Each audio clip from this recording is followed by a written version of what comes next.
چہرے کو خوبصورت بنانا تو جائز ہے انجیکشن وغیرہ کے ذریعے، لیکن یا کوئی چیز آئل وغیرہ لگائی، کریمیں وغیرہ لگائی جاتی ہیں، اور ای وی آن کے کہا جاتا ہے کیپسول وغیرہ بھی لگاتی ہیں خواتین، تو ایسی کوئی بیوٹی کے ذریعے یا میک اپ وغیرہ کے ذریعے چہرے کو خوبصورت یا پرکشش بنانا تو جائز ہے، لیکن چہرے کو آپریٹ کر کے یا اس کی یعنی ڈیزائننگ ہی آپ نے چینج کر دی، اب کسی کے ہونٹ باریک ہیں آپ نے موٹے بنا دیے، یا کسی کے موٹے ہیں آپ نے باریک کر دیے، تو یہ عمل بالکل حرام اور ناجائز ہے۔ یہ صرف اس کے لیے جائز ہے جس کو ایکسیڈنٹ میں کوئی چہرہ بگڑ گیا ہو، تو پھر پلاسٹک سرجری وغیرہ کر کے اس بگڑی ہوئی فارم کو صحیح کیا جا سکتا ہے، جس میں مثال کے طور پر کسی کی ناک موٹی ہے، کسی کی ناک پتلی ہے، اللہ کا بنایا ہوا نظام ہے، اب آپ نے کیا کیا، موٹی والی ناک کو آپریشن کر کے اس کو باریک بنا دیا، کوئی خاتون آئی کہنے لگی کہ جی مجھے باریک ناک پسند ہے، یا کسی کی ناک باریک تھی اس کو موٹا کر دیا، یہ حرام ناجائز عمل ہے۔ لیکن ایکسیڈنٹ کی وجہ سے کسی کی ناک ٹیڑھی ہو گئی، اب وہ عیب پیدا ہو گیا، تو اس کو اس کی اصل شیپ میں لانا یہ جائز ہے۔ تو اس لیے آپ صرف اتنا اس میں ایکٹیویٹی کر سکتی ہیں، اتنا کر سکتی ہیں کہ زینت پیدا ہو جائے، لیکن چہرے کی ڈیزائننگ چینج ہو جائے یہ جائز نہیں ہے۔ جیسا اللہ نے بنایا ہے ویسا ہی رہنا پڑے گا۔ رسول اللہ صلی اللہ علیہ وسلم نے فرمایا لعن اللہ المتفلجات، وہ عورتیں جو دو دانتوں میں خلا پیدا کرتی ہیں نا گھسائی کے ذریعے، ان پر اللہ کی لعنت ہو۔ اب دیکھیں دانت صاف کرنا، فنیشنگ، یہ تو جائز عمل ہے سفید کرنے کے لیے یا ان میں بیوٹی پیدا کرنے کے لیے، یہ تو جائز عمل ہے۔ یا کسی کے دانت بہت زیادہ باہر آ گئے ہوں، ہونٹوں سے باہر نکل رہے ہوں، اس کو تکلیف ہوتی ہے بات کرنے میں اور مسلسل ہونٹ کھلے رہتے ہیں اس کے، تو ان کو آپریٹ کر کے یا کوئی بھی طریقہ اختیار کر کے اندر کر دینا، وہ ہے عیب کو دور کرنا۔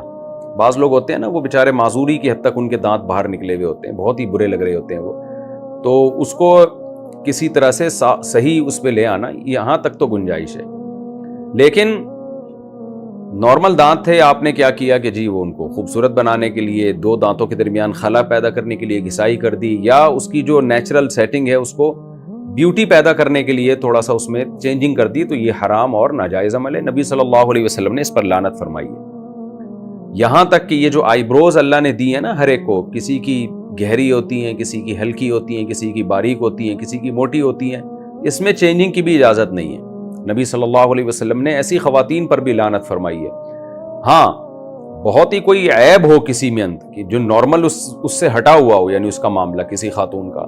اتنی گھنی آئی بروز ہوں اور بالکل آپس میں ملی ہوئی ہوں، جو عام طور پر کسی کی ہوتی نہیں ہے، اتنی یعنی دیکھتے ہی لگے کہ بھئی یہ اب نارملٹی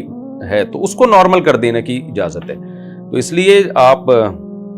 اس میں صرف اتنا کام کر سکتی ہیں جو جائز ہے، اور اس کے علاوہ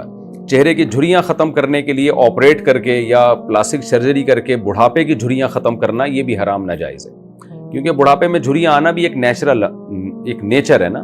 تو اس نیچر کو تبدیل کرنے کی بھی اجازت نہیں ہے۔ ہاں خوراک کے ذریعے جھریاں چینج کرنے کی کوشش کرنا، یا انجیکشن بھی